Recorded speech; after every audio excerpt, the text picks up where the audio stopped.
I'm going to teach you the entire anatomy, origin, insertion, actions of the traps, so the upper traps, middle traps, and lower traps in under 60 seconds. And if I go over, I'll give you a discount on my anatomy guide. Okay, so if you look at the model below, you can see the traps over the back of the body. We have the upper traps, the middle traps, and the lower traps. All of the traps have a common origin coming from the medial 1/3, the superior neutral line, which is at the base of the skull.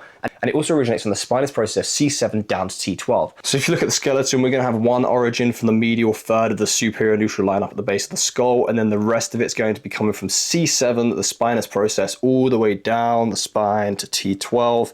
That is going to be the origin. Then the upper fibers are going to run down and wrap around the body to insert onto the posterior aspect of the clavicle. The middle fibers are going to run across and insert onto the tip of the acromion right here, so scapular retraction is their function.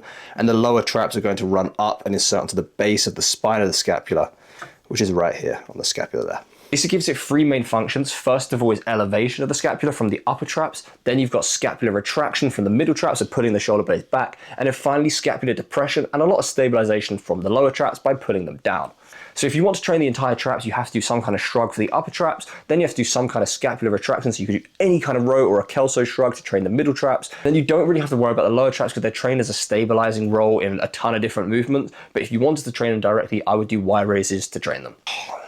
So I think I went over a minute there, so I will give you the discount code. It is sitting up there.